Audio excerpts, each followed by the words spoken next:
கையில் வாட்ச் கட்டி தான் நான் ஆஃபீஸ் போகிறேன்.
வணக்கம், என் பேர் சசிதரன். வடசென்னை தெற்கு மாவட்ட இளைஞரணி மாவட்ட இணைச் செயலாளராக இருக்கேன். இன்றைக்கி எங்கள் தலைவர் தளபதி அவர்களோட கோட் திரைப்படம் மிகவும் சிறப்பான முறையில் வெளியாக உள்ளது.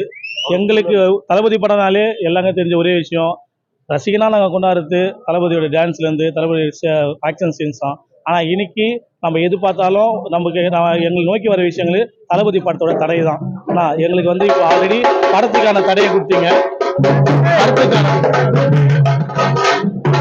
படத்துக்கான தடையை நீங்க கொடுத்தீங்க. படத்துக்கான தடையை மேலும் மேலும் போட்டுனே இருந்தாங்க. அதை தாண்டி வந்தோம். இன்னைக்கு அரசியல் கட்சி ஓப்பன் பண்ணி தமிழக வெற்றி கழகம்னு சொல்லிட்டு இன்னைக்கு வெற்றிகரமா போயிட்டு இருக்கோம். அதுக்கும் மாநாடுக்கான ஒரு இடையூறா இருக்கு. அரசியல் வேற, சினிமா வேற. இதை பிரிச்சு அவருக்கான செயல்பாடை கொடுக்கணும். தளபதியோட வெற்றி எதுவுமே மிகப்பெரிய மாபெரும் வெற்றியா இருக்கும். இந்த படத்தை சார்ந்து நடிச்சிருக்காங்க அனைத்து டெக்னீஷியனையும் எங்களுக்கு வாழ்த்துக்களை தெரிவித்துக் கொள்கிறோம். இது எங்களுடைய திருவொற்றியூர் தொகுதி சார்பாக நன்றியை தெரிவித்துக் கொள்கிறோம்.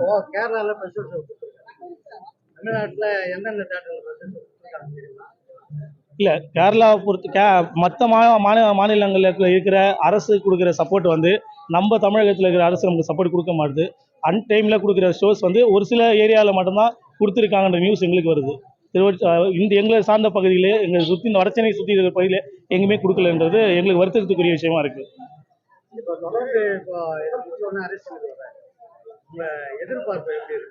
இல்லை, அரசியலுக்கு இன்னைக்கு கட்சி அறிவிச்சு கொடி அறிவிச்சு இன்னைக்கு நாங்கள் இறங்கியிருக்கோம். ஆனால் நாங்கள் ஒரு 10 வருஷம் முன்னாடியே எங்களுக்கு அரசியலுக்கான வேலையை நாங்கள் ஆரம்பிச்சிருக்கோம். மக்களுக்கான சேவை செய்யறதுக்கான இந்த மக்கள் இயக்கம்னு ஒன்று ஆரம்பிச்சு தளபதி அங்கே வெற்றி கொடி நாட்டினாரு. இன்னைக்கு தமிழக வெற்றி கழகமா இந்த இடத்துல நின்றுருக்காருன்னா எங்களுக்கு எதிர்பார்ப்பு இன்னும் அதிகமாகிடுச்சு. எங்களுக்கு வேலைப்பாடுக்கு அதிகமாகிடுச்சு. இன்னைக்கு தினமும் ஒரு 200 பேருக்கு சாப்பாடு போட்டுக்கிறோம். தளபதி விலையில்லா உணவகம் போயிட்டு இருக்கு.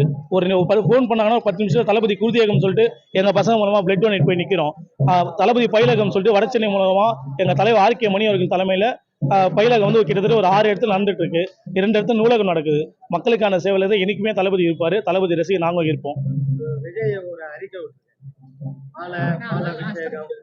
இதெல்லாம் வேண்டாம், இல்லாதப்பட்டவங்களுக்கு உதவி செய்யுங்க, நீங்க எப்படி எதிர்பார்க்க? இல்லை, இது இந்த படத்துக்குன்னு இல்லை. தளபதி லாஸ்ட் ஒரு 10 படத்துக்கு முன்னாடியே சொன்ன விஷயம் என்னன்னா, அந்த பாலாபிஷேகம் பண்ணுறது 4 குழந்தைங்களுக்கு கூட்டு கொடுத்துருங்க அப்படின்னு சொன்னாங்க. இன்றைக்குமே தேட்டர் வாசலில் ஒரு 10 பேர் நிற்க வச்சு 20 பேர் நிற்க வச்சு அந்த வேஸ்ட் பண்ணக்கூடிய பால், அந்த கட்டோடு கொடுத்து பாலை கொடுத்து அந்த மக்களுக்கு கொடுக்குறோம். எதுவுமே சாப்பிட்ற பொருள் வேஸ்ட் பண்ணக்கூடாது எங்கள் தளபதியோட கட்டளை. அதுதான் நாங்கள் ஃபாலோ பண்ணிட்டு இருக்கோம். இது வரைக்கும் யாரும் பண்ணதில்லை, பண்ணவும் மாட்டோம்.